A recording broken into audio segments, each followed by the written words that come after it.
training. We're the organizers of this event, and we're delighted you can make it to the final presentation on Drupal's birthday. A quick bit of housekeeping. Are you able to hear my voice and also see a white slide which says Drupal 8 security tips and tricks? If you are, can you post in the questions? And I'm seeing some positive yeses. Okay, wonderful. In that case, it's time to start the final presentation of Drupal 8 Day. Thank you so much for those of you that have attended multiple presentations today. I'm really pleased to be able to introduce Adam from Civic Actions. If you go to drupal.org, you'll find that many of the security-related modules, password policy, password strength, two-factor authentication, Google Authenticator login, and at least half a dozen more are maintained or co-maintained by Adam. He's a director of engineering with Civic Actions, and being a security expert, he's going to be talking about Drupal 8 security today. Adam, it's a delight to have you. Over to you. Thank you so much. Can everybody hear me okay? I'll take that as a yes. And thank you for the great introduction. I'm really flattered to be here. We will be talking about Drupal 8 security tips and tricks. This is Drupal 8 Day, the last presentation. Really excited about this. It's a little bit late here on the East Coast in the United States, but I think we'll survive. My name is Adam Bergstein. I go by Nerdstein, the Associate Director of Engineering at Civic Actions. I have a Master's of Science in Information Systems and Security from Penn State University. I'm the Drupal 8 maintainer of a bunch of different modules: taxonomy menu, password policy, key encrypt, field encrypt, file encrypt, and much more, TFA, as was already mentioned. And I want to give you guys all a really brief introduction before we really kick this off. First and foremost, wow, awesome. First birthday of Drupal 8. This is, really great. It's been an awesome year. The system's incredible. I feel like we've really come a long way. And furthermore, it's actually Dries' birthday too. I can't imagine, a greater birthday present than delivering someone Drupal 8 for your birthday. That's really awesome.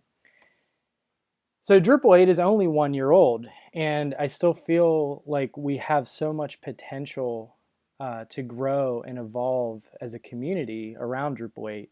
And I'm really excited about it. I am just completely shocked by how much growth and how much we've matured as a community just with its release in 1 year. It's been really amazing. And I think the future is looking really great. I'm super excited about it. So what about security? Well, the first thing I want you to understand is security is hard. It changes all the time. There's people constantly trying to attack your system in different ways and in new ways and challenging ways. And the solutions themselves are always evolving around that. And it's just very hard to do. You have to secure everything. You have to look at your application, you have to look at your infrastructure, your users, and everything.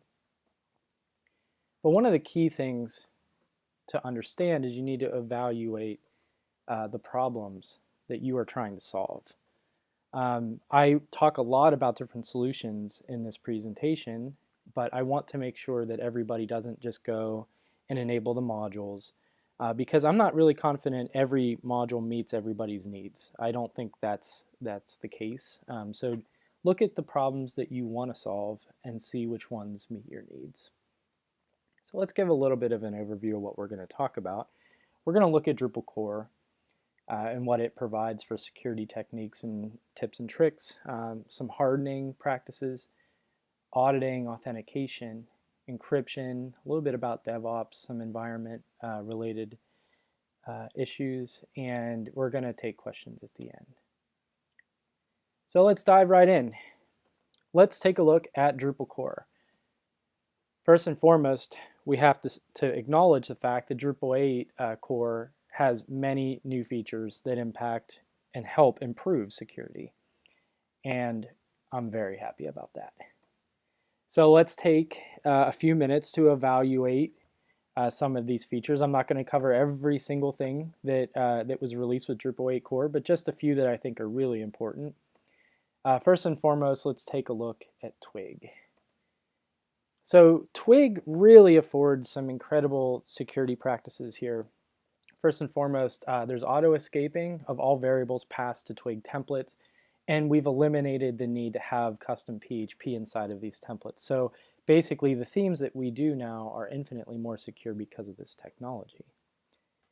PHP input filter is a module that was removed from core, and really it was one that's very suspect anyways to use, because you're putting a lot of trust in your users that are using the Drupal system to write clean and safe code.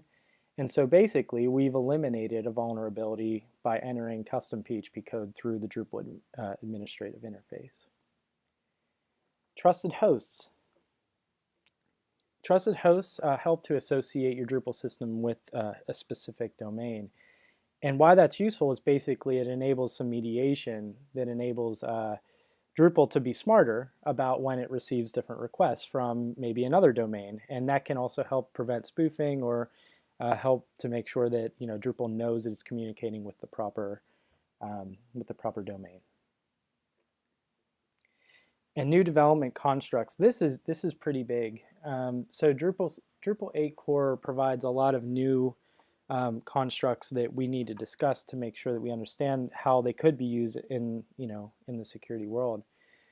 First and foremost, plugin systems. This is really an awesome concept that was introduced with Drupal 8, where modules can basically have their own plugin systems, and the behaviors that the module uses can be extended and customized through the plugin systems.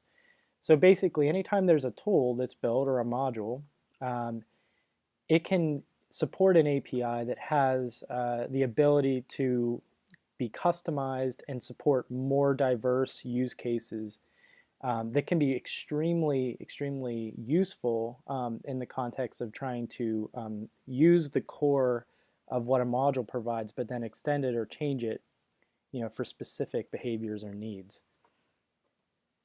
Composer is another one that really has taken the Drupal community off of its own island. Composer is really great because any module that we develop, security or not, can tap into pretty much any open source project that is using Composer, and bring that into Drupal to to innovate and improve on its architecture. So what that's allowed is it allowed us to bring in new and innovative security tools that are maintained by other communities that are out in the world. And thankfully, because we have used these, we've learned a lot about these projects, and we've given back to them as well. So the whole ecosystem is actually stronger because we've used Composer, and we've opened up those opportunities as a community. So core, thank you so much. We appreciate all the work that you've done to make us a little bit more secure. That's really awesome. So we're going to take a look a little bit here about what Contrib offers. And I do want to also just remind everybody that there is a lot more than what I mentioned in the talk, but I really summarized everything. And if you want a really another good summary about what core provides, Peter Willanen provided a Drupal 8 security talk at Drupal North. He's given it a couple other places. I'd highly recommend you look that up if you're interested in learning more. So let's get into some of the hardening techniques. All right, so what are we really referring to here? First and foremost, we want to try to find methods to lock down attack vectors in the Drupal system. That's what we're aiming to do by hardening. And why is that useful? Well, we can limit vulnerabilities by restricting or altering these system functions to make sure that they are more secure, or they're more limiting so that they don't have more of an attack vector to explore. So the user is really the part of the Drupal system that gets a lot of scrutiny. And as everybody knows, users can have a lot of different diversity in their technical capabilities. So we want to make sure that we are locking the system down as much as we possibly can to make sure that we're not giving the wrong people access to the system. And I think that image is actually quite relevant for this conversation. So we're going to explore some modules that are going to help us to lock the system down a little bit more than what it comes out of the box. The first module we're going to look at is the auto logout module. And the problem that we're exploring with this module is basically that user sessions should be limited to a specific amount of time, and then it should time out and the user should log in again. So the solution provided by this module is allowing a configurable configuration interface to define how long users should be logged in before they are asked to re-authenticate. And the nice thing about this is it does allow configuration by role. So if you have more privileged users, you can have them log out sooner than unprivileged users or simple content administrators. The session limit module is another good one. This basically defines the number of concurrent open sessions that are allowed in the system. And it's also configured by role. So if you are an admin of the system, maybe you can only have one concurrent session. And it's really great to make sure that you could even cap it to 2 or 3 to make sure that there's not a wild use of an account being logged in anywhere in the world after a compromise. The login security module basically allows for a couple different problems to be solved. The first problem is that if your Drupal system needs to be locked down by IP address, you only want to allow people to log in from certain locations.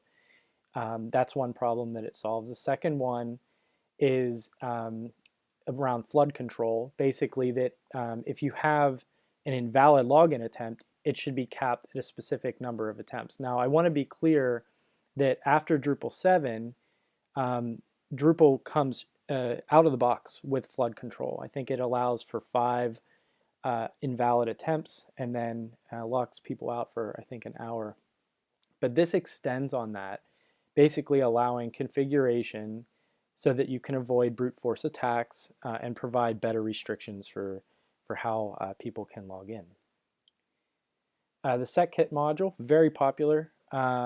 Basically, this provides kind of a Swiss Army knife, jack of all trades security module that tries to improve and solve a lot of different problems. I think its main focus, its main strength is really around response headers, which can impact cross-site scripting, clickjacking, cross-site request forgery, and anything that really ties to the origin of the site. So this module really gives Drupal users, the Drupal system administrators, the ability to change response headers and cater that for very specific security needs. But it's a very useful module. I would definitely take a look. I'd be remiss not to mention the HONEYPOT and CAPTCHA modules definitely are good for hardening. So robots can submit public-facing forms. If they go to a site and they go to a form, they can submit that form. And these modules aim to try to audit if it's a human being that's doing the form submission or not. And both of these modules are very useful. The CAPTCHA module is a little bit more rigorous on the end user, but the HONEYPOT is more behind the scenes. I actually use both in most instances. And we just want to make sure that you are indeed a human, or you're not a human. And if you're not, we're not letting you in. So let's talk about auditing. Auditing is really, really, really crucial. So in the world of digital forensics, if you ever get hacked, what you need is much information at your fingertips about how you got hacked, why you got hacked, where it came from, everything. And so auditing is a really, really useful and key part of this conversation. We want to make sure that we track and store as much information as possible so that we can audit that information as needed and review it. But then there's another aspect of auditing, which is really about the tools that you can use to check your system and kind of validate its integrity. of your Drupal system itself. So in terms of auditing, let's kind of start at a high level for some tips and work down to the modules and the different tools that we have. The first thing to mention is syslog. Definitely use that over dblog. I know that seems obvious probably, but you know, your Drupal application definitely needs your database to be healthy. And if you put your logs into your database, it's going to fill up very fast, and it's going to make your database pretty much unsustainable, unusable, hard to pull down if needed. And the syslog is really, in my mind, meant to handle a lot of logging with log rotate and things like that. So it's much more preferable to put syslog in instead of the db log. But in general, you should really look at every aspect of your system and make sure that the data that you need is being logged. If you need to track entity transactions, user logins, everything like that, you know, you need to identify the tools that are going to put that information into the log for you. And the general rule of thumb, in my mind, is to log as much data as possible. You need data whenever things don't go well. So guess what? Log all the things. All right, so how can we do that? Well, let's start with some toolkits to get your system scanned. The site audit module is really a general purpose scanning tool that enables a Drupal site administrator to see if they're following, you know, some known best practices that have been defined in the community. So the solution is basically installing this module, and it performs a static analysis of, you know, the configuration and the code that you're using and everything that's in your Drupal implementation. It also is nice. It stores reporting so that you can see a history of how your site has improved or degraded over time. And it's really useful to be able to run those reports and basically see that over time and how either you're getting better, you're getting worse, hopefully you're getting better. Security review module is another one. It's very similar. And I've taken to this one. I've been working on this a little bit myself, trying to build a plugin system for this.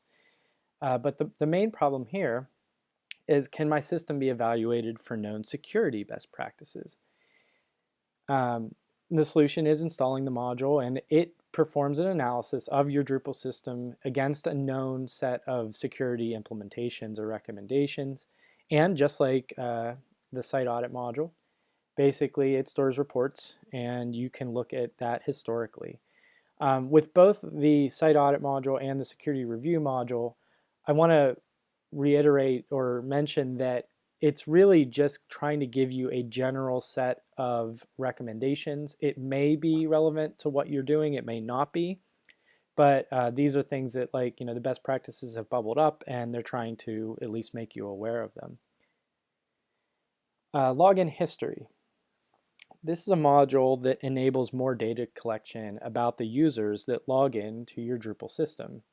So it maintains a timestamp, the IP address, the user agent, and if the user had used a reset password link to log in. And this is really great because having more information, you could see that if a malicious user has logged in, you could get all of that information at your fingertips, which will be super useful. We're going to move forward here and look at authentication. And so where is the problem space with this? Well, authentication can basically prevent attacks by making it harder to authenticate.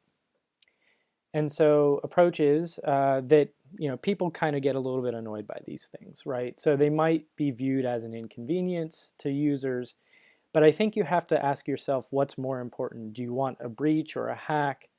You know, instead of a user being inconvenienced, most people say, well, we'll take the inconvenience because we want to be more secure. And here's a meme that I think represents the user as they're trying to log into these systems. They get a little bit frustrated. So what are some examples of these modules that we're referring to? Well, two-factor authentication is a pretty well-known practice now. So how can I add an additional verification step that ensures that the user that's authenticating is the user that we want, that we intend to be? So the solution is installing the two-factor authentication module, and this adds a second factor before a user is properly logged in or authenticated to the system. And the TFA module itself is actually just an API, and it has a plugin system that supports any kind of second factor that you would ever want. And I'll talk about one example right now, which is the Google Authenticator module. This leverages the TFA module and has a plugin that basically enables Google Authenticator to serve as a second factor for that authentication. And this is great because basically it can leverage all of the tools that TFA offers and the mediation and everything, and it just installs, the plugin just installs the code that's needed for Google Authenticator to work properly. So the next problem we want to look at is how can I replace Drupal's login with a single sign-on implementation? And this is very popular for security because often single sign-on is behind a VPN, it's behind, you know, an enterprise firewall or something that basically is locked down so that, you know, you can't, you know, the public can't really get into it. So how can you replace Drupal's login with single sign-on? The SIMPLESAMLPHP authentication module leverages the SIMPLESAMLPHP authentication library, and the module basically hooks into Drupal and replaces gives you the option to replace the Drupal login with single sign-on. So it's definitely one that you can take a look and explore. Be really useful. This one's been around for quite some time. It has a Drupal 8 version available. Password policy. So this is the first Drupal 8 module that I ported. Thank you to Eric Webb and others that allowed me to learn on this. So this module aims to basically solve two main problems. The first one is how can I force my users to have strong passwords?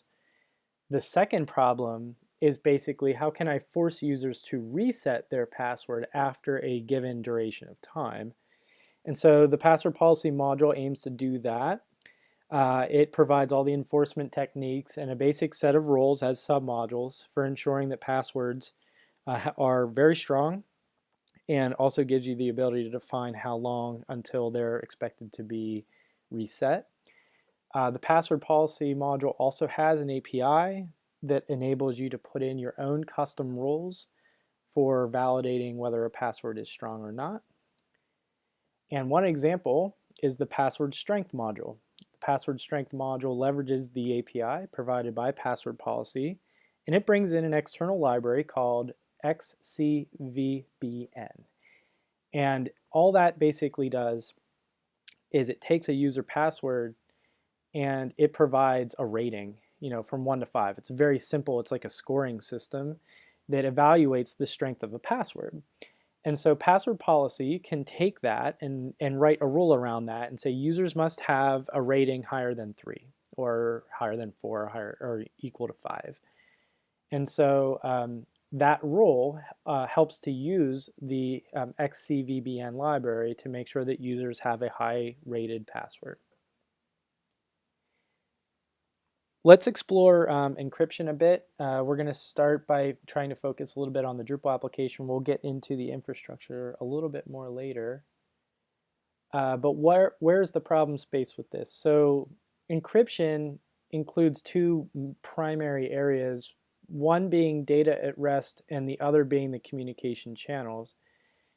There are many different solutions that exist in every tier of your application, from your hosting to your servers to your CDN to the Drupal application itself. So encryption is really something that you need to look at very carefully and see what you think makes the most sense for your use case.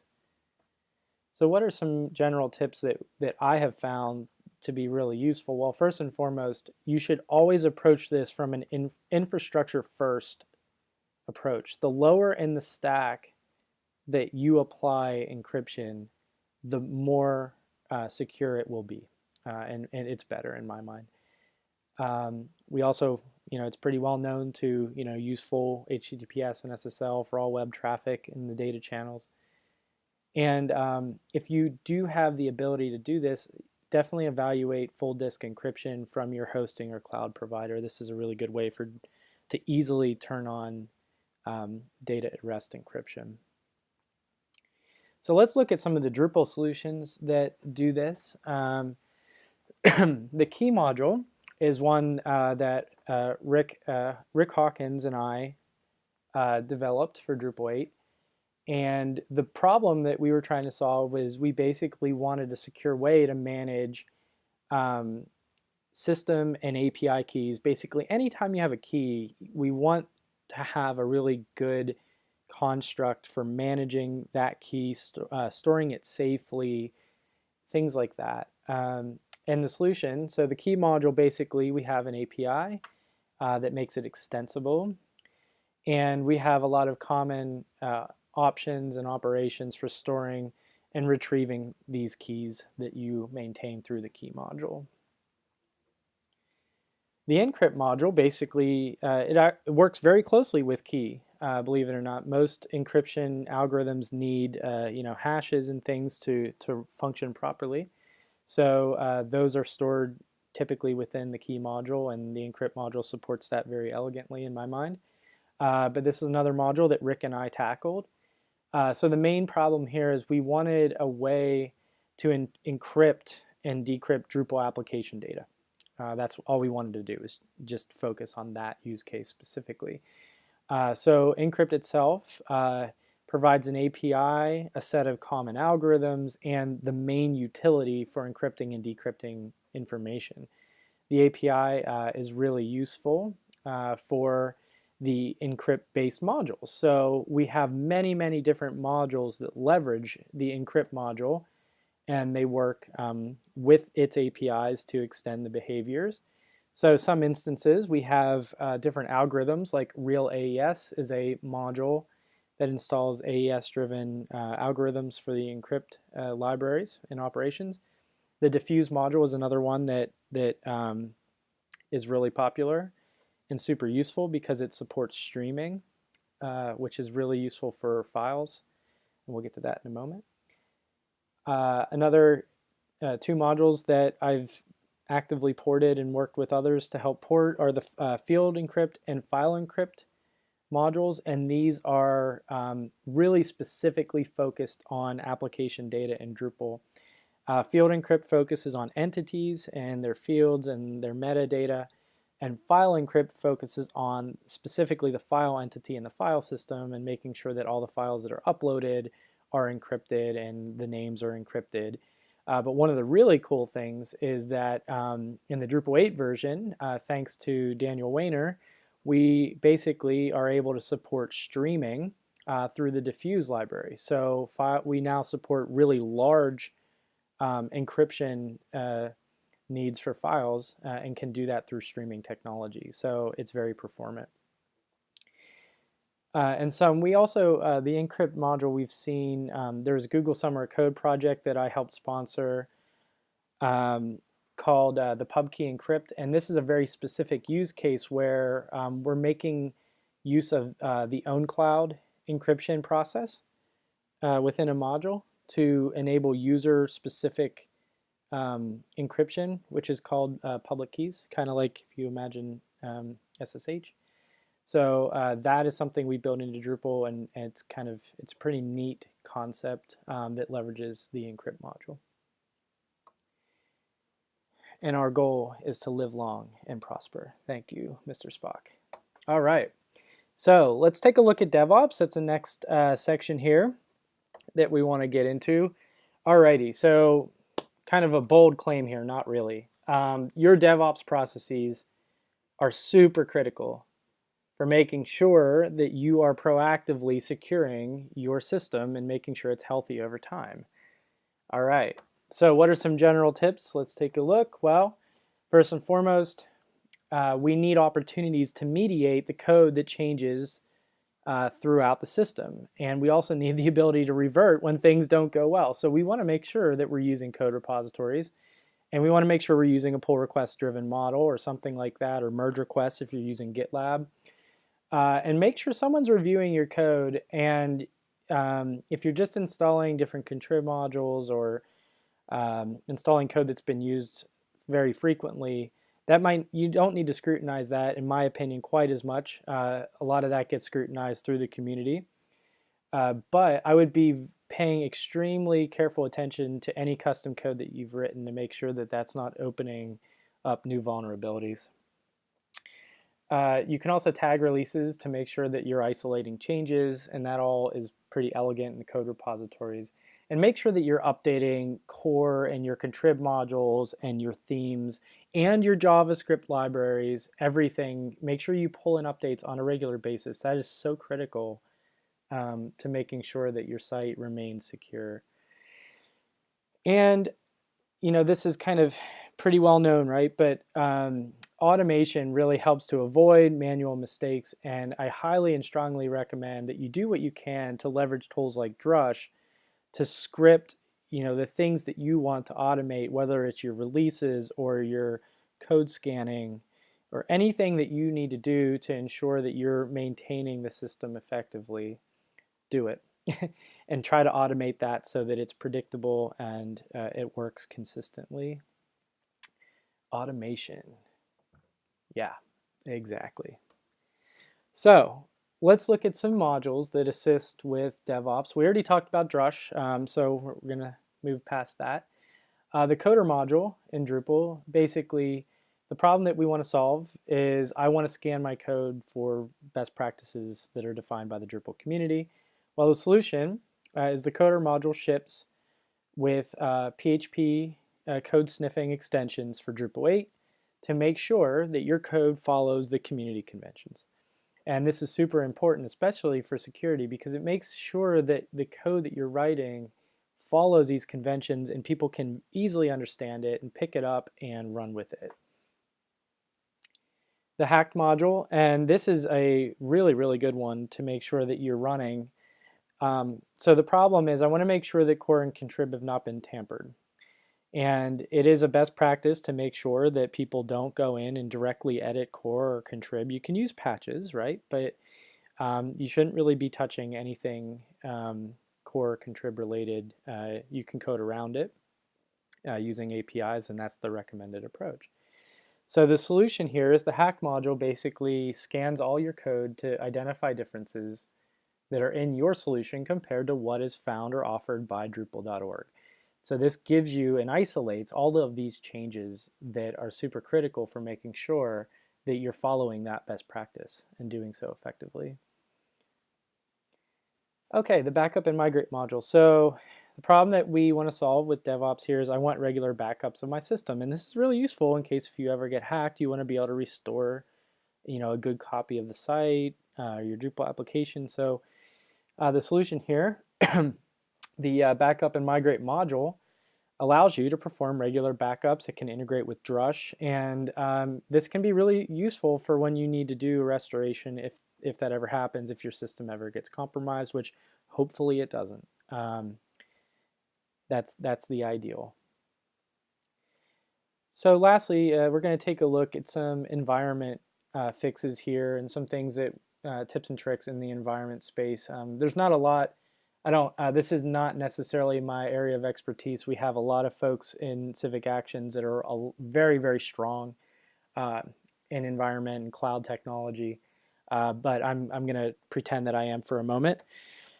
So first, you know, the claim that I'm going to make here is that, you know, securing your infrastructure is equally as important to securing your Drupal system. It's a must. You have to have both. You can't ignore your infrastructure and just secure your Drupal system. People will find backdoors, and they'll go right around any Drupal application security techniques that you have in your system. And the nice thing about doing environmental fixes or proactive security techniques in the environment is basically that mitigates attacks before Drupal even gets involved, you know, before it even gets bootstrapped, which is really, really great, because then Drupal only processes valid requests that are that are mediated by the environment itself. So let's take a look at these general tips here. Well, first and foremost, I strongly recommend using a multi-environment code workflow to make sure that you're only pushing vetted code to production. You should have at least a development environment, if not a staging environment. And that ensures that all the work that you do is of much higher fidelity before it ever touches a production system. Strongly recommend that. In terms of a web application firewall, you can consider using a CDN. We do this all the time to make sure the CDN is the front-facing part of the website that basically caches and runs and processes the Drupal application, or processes the requests for the Drupal application. And so it also serves as a mediation point to make sure that it doesn't load anything that could be potentially insecure. We've seen this handle a lot of different security needs and do it very elegantly and still handle a lot of traffic simultaneously. So definitely consider using a CDN as a web application firewall. And we talked before about auditing, and the claim that I made was, hey, store as much information, as much data as you possibly can. But then how do you analyze that data? Well, there are many tools that are out there. Splunk and ELK, the ELK stack, can help you to analyze the data that you collect and isolate things, or even proactively report on certain things that could be a problem. And that will help you to be proactive in blocking IP addresses or doing things that could help to make sure that you don't get compromised. So some more general tips. We've been finding over the last several years that cloud technology has been extremely advantageous for security. It provides a really awesome architecture. It's super scalable, but also there's many different tools that are evolving that are directly related to security. So if you have the opportunity to work within a cloud-based environment, I think you'll find that to be advantageous. Another general tip is basically making sure that you do have some sort of a failover environment if you do get hacked, to make sure that you can easily, if your system goes down, you have something that is up that you can easily transition over to. And if you have a plan for doing backups and failovers, definitely test it. Make sure it works. I know that's common sense, but I feel like people make these really elegant plans, but then when it comes to putting them into action, sometimes they don't always work out as intended. So please make sure you test the work that you're doing. It's super critical. I wanted to end with a couple acknowledgments. I want to start by just recognizing how awesome my company is. Civic Actions, the team that I work with is incredible. The company is incredible. I just love them dearly. The Drupal community is incredible as well, and we're really standing on the shoulder of giants here. The people who put Drupal 8 in place and people who give their whole, their lives to doing this. It's really great, and major kudos to all of you. I want to thank all the organizers, past presenters, and the participants today for this Drupal 8 day. It's really awesome. I hope this happens every year. And just a reminder that Peter Willanen's presentation, I want to thank him. A lot of the information about security that I've learned has come from him and his presentations. He's a great advocate for security in the Drupal community, so thank you, Peter. And I want to thank all of you again for having me, and I will open the floor for questions. Wonderful. Thank you so much, Adam. It doesn't look like we have too much in the way of questions here. Maybe people are getting tired this time of day.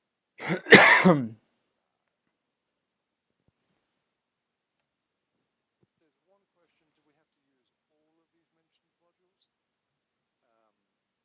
suspect the answer to that is no. You can pick and choose. Yeah, that's correct. In fact, it's actually my recommendation because you want to pick and choose the modules that you need for your use case. You shouldn't just install all the modules listed. In fact, you might find that to be overkill, or you might even find that you don't need them. So take a look at the ones that I've listed, and definitely use discretion to install the ones you think that are beneficial for your needs.